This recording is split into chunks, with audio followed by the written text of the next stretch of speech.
is my place, and I am welcome. And now we have Sheila. Take it away, Sheila. Okay, let me change.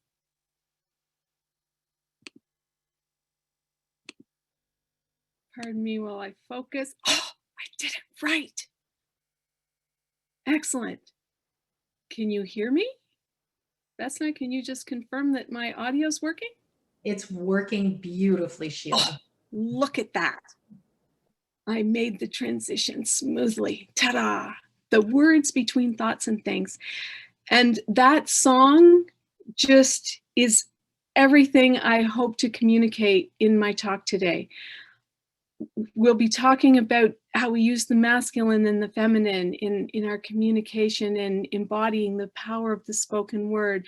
And that song just epitomizes the feminine use of words in poetry and with music in song. So how perfect is that? If I could, I'd just go back and play that 3 times and go, yes, got it.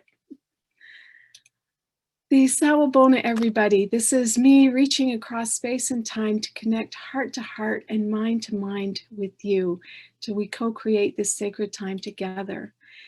And my invitation is for you to echo back to me that sentiment of Yabo Sawabona. I see you seeing me, and just feel yourself seen by the universe as again we come together. And so for this talk, when I first heard about it or first, got the title and so forth, I was so excited about it because all of a sudden this rush came through me of how what I wanted to share and how I wanted to share it. That idea of unity principle number 1, the wholeness, the one great wholeness. Suddenly in the beginning was the Word, and the Word was made flesh, John 1:1. So we start out with the void, and within that void, there is vibration. Let there be light.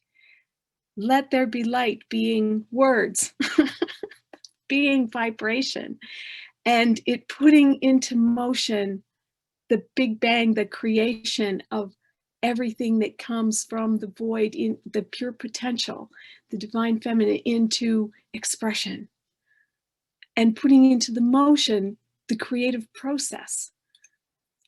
Unity principle number 2, we are each creators, we are each extensions of creative source energy that gets to live at the leading edge of creation, creating forward, creating out into the unknown.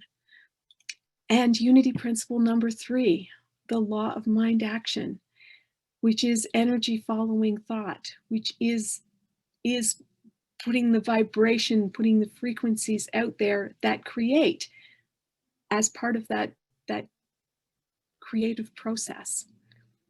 And part of that is the spoken word. We were given in unity principle number 3, the authority to name and to claim everything that we want in life and how we want to live. So what does that look like? Your word is your wand. Your word is our ability to actually put our frequency into symbols that we can look at and hear, so that we can try them on, so that it is an intermediary step between thought and thing. And it's also, your word is your wand is also the title of a book by Florence Scovel Shinn, which is a wonderful book. If you get a chance to read it, I highly encourage it.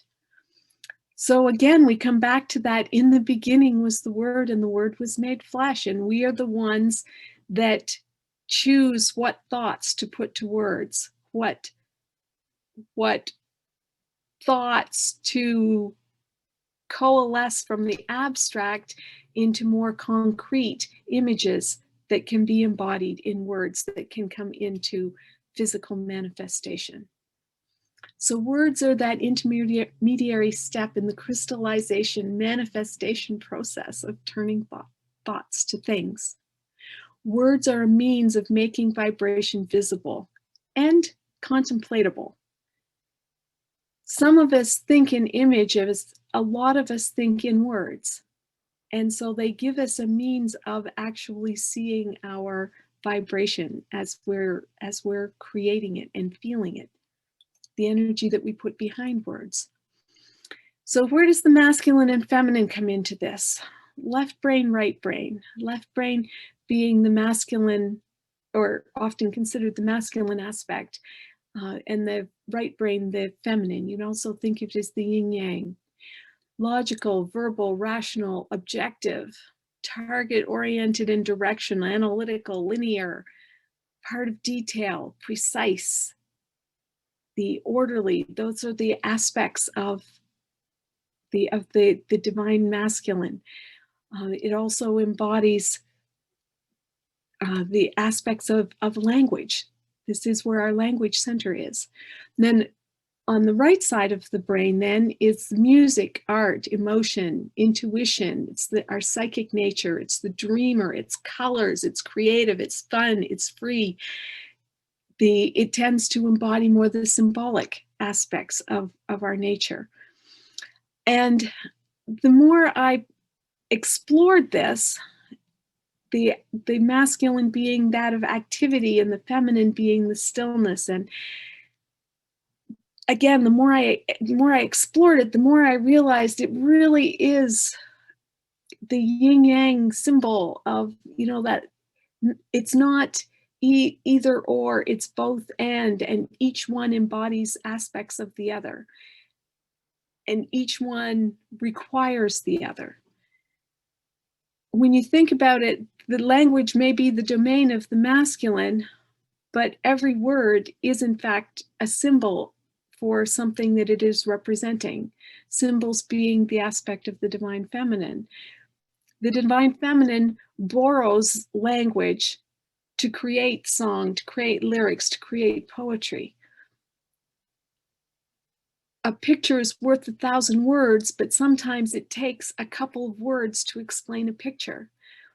If you've ever taken an art history course, often you will look at and get a feel for and a sense of a piece of art, and then you will discuss it, and then you will go back and look at it again and see how your perception of it has evolved or changed, or maybe it hasn't. But the two aspects of divine masculine and divine feminine very much work together. And so my talk totally went off the rails into the divine feminine of abundance of different ways of looking at it. And I apologize if it goes off the rails from here. Whoops. So that first image that appeared, some of you may have immediately recognized it as a cowbell. For others, you may have needed that word to explain what it was. So if I just said the word bell without showing you that image, what image of a bell would you have? There's any number of possibilities. You might imagine a tiny little fairy bell, the tinkle of a fairy bell, or you might imagine a bell that you ring in your hand, or a chapel bell. You might imagine a school bell or a fire alarm, or the ice cream truck bells or harness bells, or the bells on a belly dance skirt.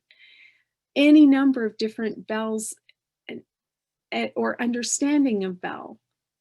If you've worked for Bell Canada, that may be the image that comes to mind.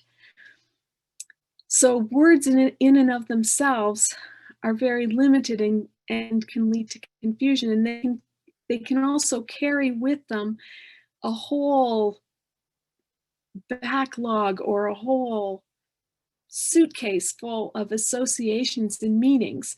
And those meanings will all be different and unique for each individual, just depending on their lived experience. So, whoops. So taking that idea of the masculine and feminine, all the different ways that it can be used, I want to share a story from a woman traveling in Tibet back in the 1970s when Tibet was first opening up. And she came from, she was an American and came with this strong masculine way of communicating, which is sort of state assertively and get your way. And in Tibet, she found that it didn't matter what she did. When she made a request, there would be a one-word response that they would say, and I'm probably saying it wrong, Mayo. And as soon as they said that, it didn't matter whether she yelled and screamed or hopped up and down or was polite or just repeated her request, or it made absolutely no difference what she said or did. Whatever she was wanting, she didn't get, and it wasn't going to happen. And she met a fellow traveler, and she asked him about this word because she couldn't figure out exactly what it means. And he says, oh, he said, basically it translates as no way. And she says, well, as soon as they say that, like, there's nothing, like there's no communication, it's just like the door closed and that's it. And he says, yes, he says, the response is, and then he gave the pronunciation of like Maya or something like that. And again, I'm probably pronouncing it wrong. Point being, it was another word. And basically it translates as way. And he said, so when you hear that word, you set down your suitcase and very, very gently and firmly, like you're going absolutely nowhere, affirm way. This other word that means way. And he says, and then don't do anything, just wait. And so she kind of wondered about that, but tried it and found that sure enough, if she did that, just wait in that space of way, the other person would start to get very uncomfortable and get more and more anxious and then go away and then come back and there would be a way. And it didn't matter whether she was looking for a room or looking for food, or it didn't matter. Somehow her problem would be solved just by affirming way. And when I read that in this novel, I really took it to heart and recognized that that is so true in life. And it's also the divine feminine way of using the power of the spoken word to command. We get lots of experience in our culture in using the command in a masculine way, where it's assertive and out there and go get what you want, ask for what you need and claim it. There's lots of examples of that.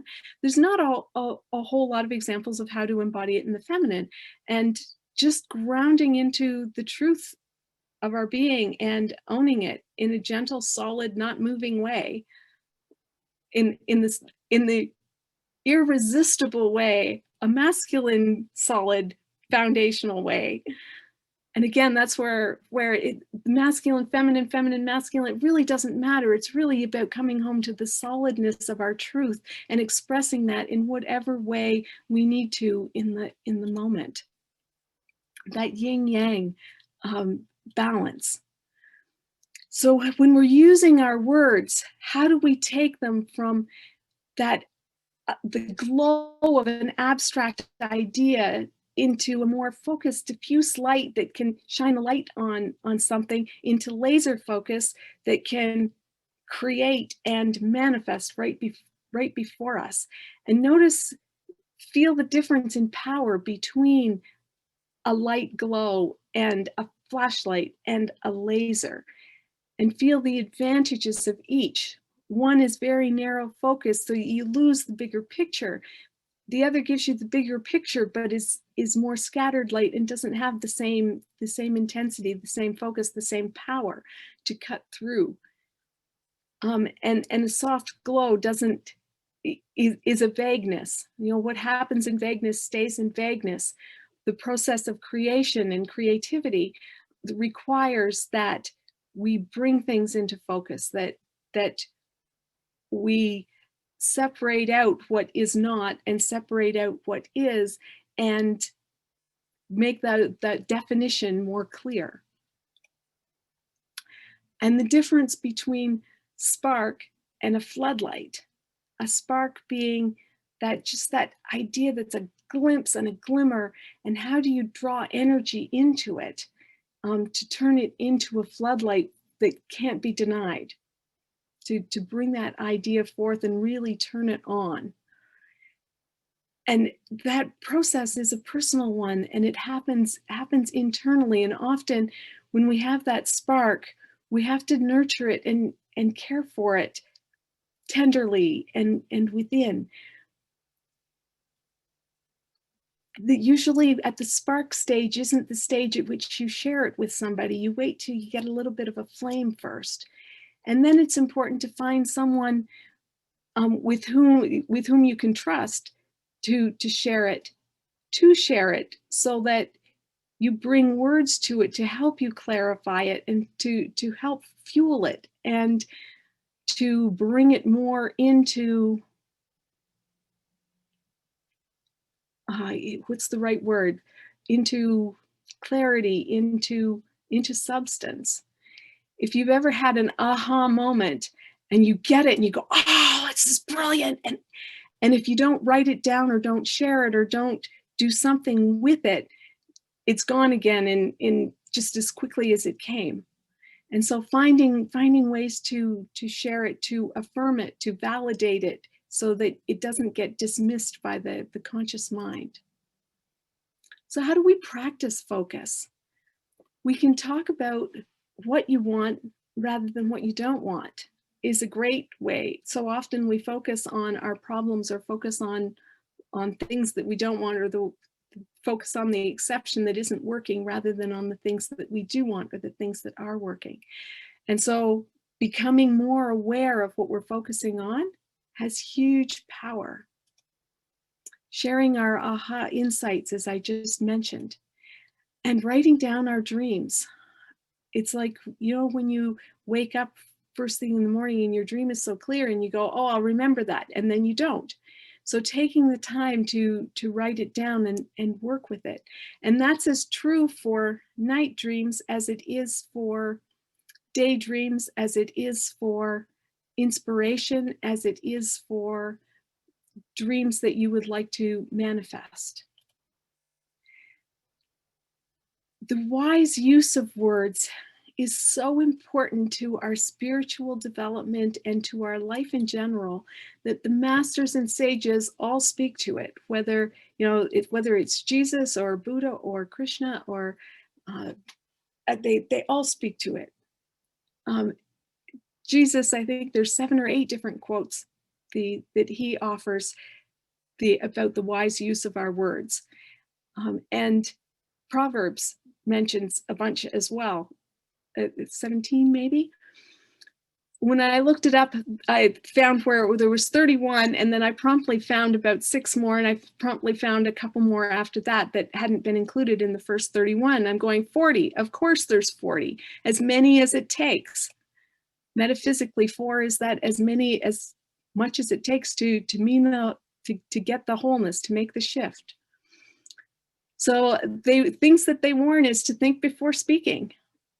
How many times have we been told and told ourselves that? Choosing our words carefully, going back to that beautiful song that we heard right before this talk. The learning to speak up, so not holding our silence when we're being called to speak our truth and being called to step into conversation. There's also the time to be silent and knowing when it's important to hold our peace and let our silence do the speaking. A word fitly spoken is like apples of gold in a setting of silver. Like a gold ring or an ornament of gold is a wise rebuke to a listening ear. This is Proverbs 25, 11, 12. This is just one example.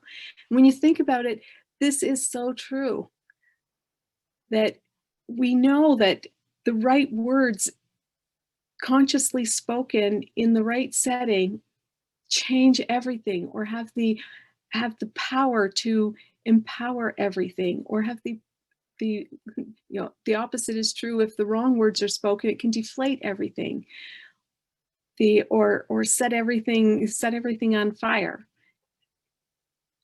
Our words make such a difference, and having the opportunity to think about them and consciously carefully choose them, is so powerful in our lives, and we tend to brush over it so easily.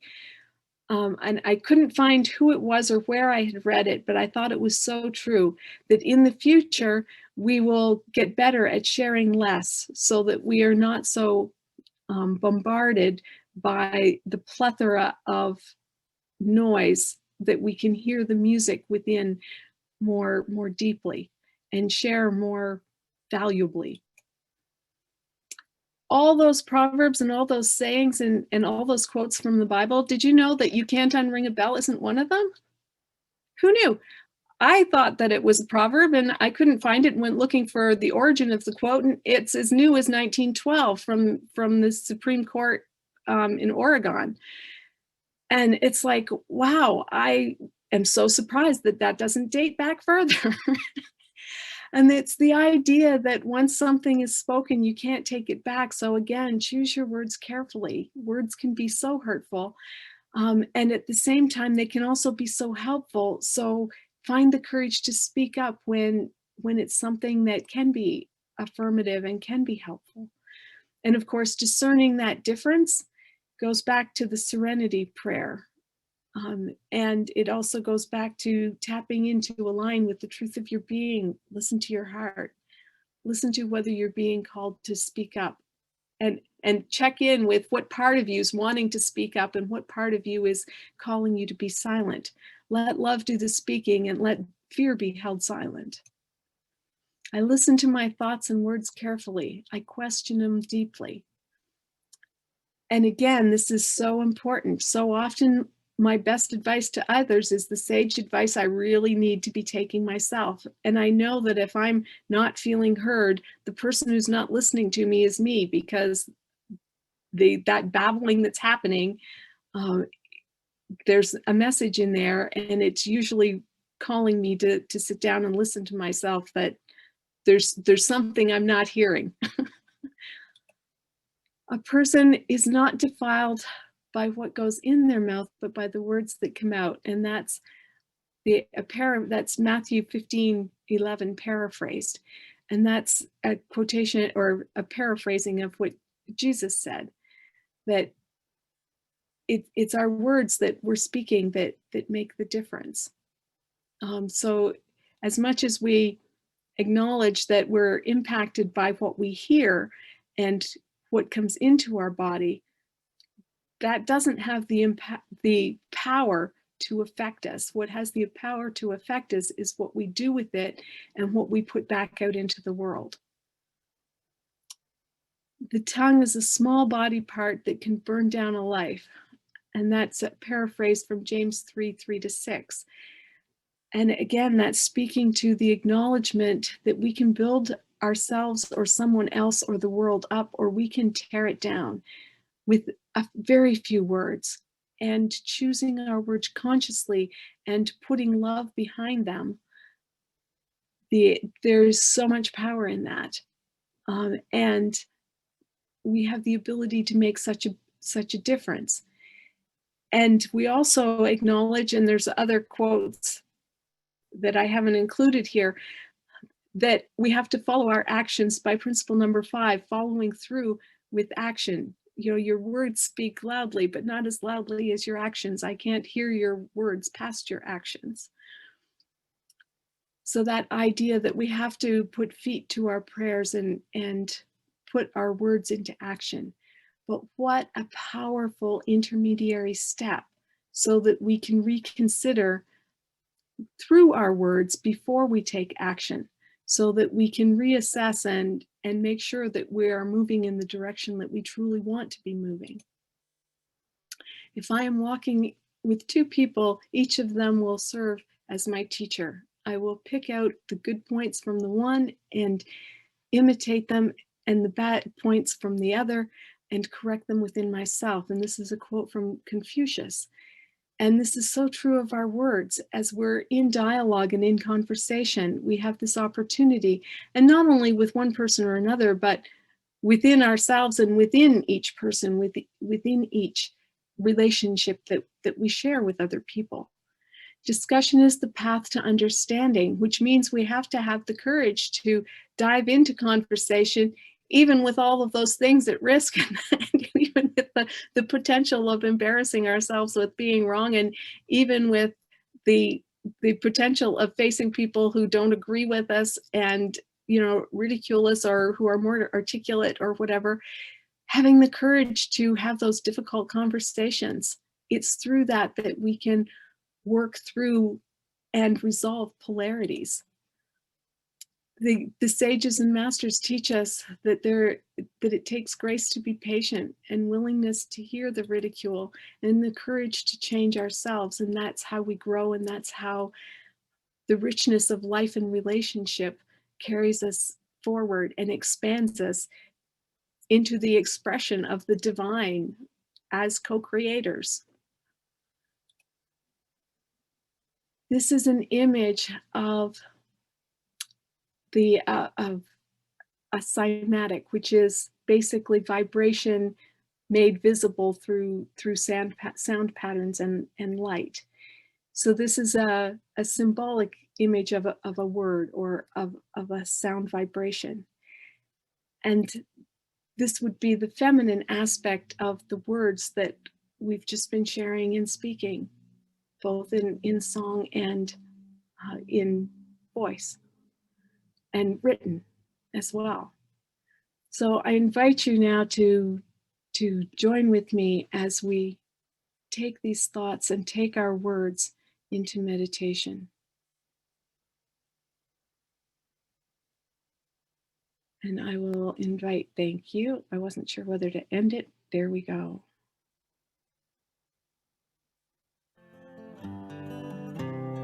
In the silence I can feel the love.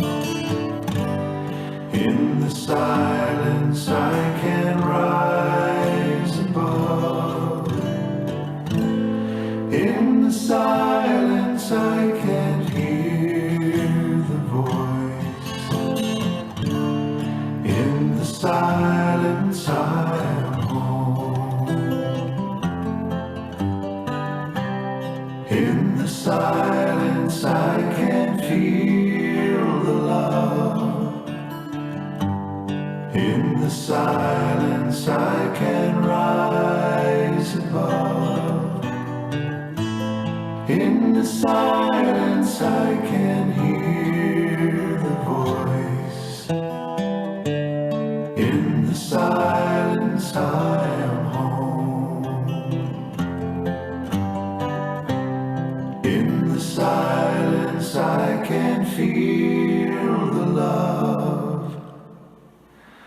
In the silence I can rise above. In the silence I can hear the voice. In the silence I am home. I am home. I am home. I am home.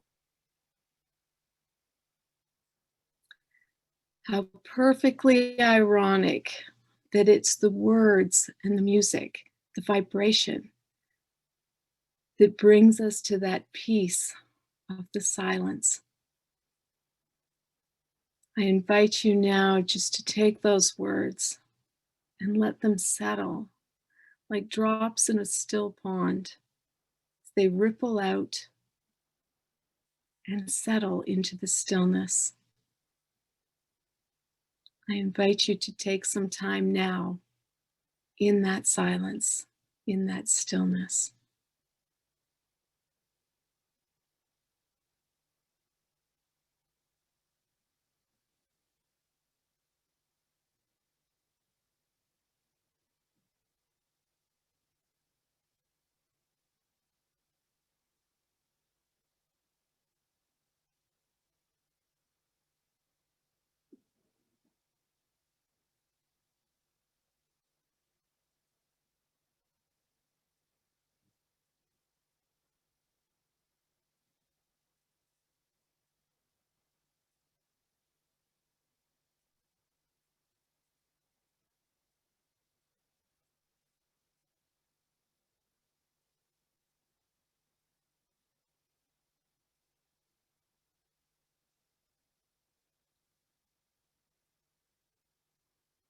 from the peace of the stillness, from the peace of the silence, once again emerges sound. We put words to the love. We put words to the inspiration. And we carry those words forth.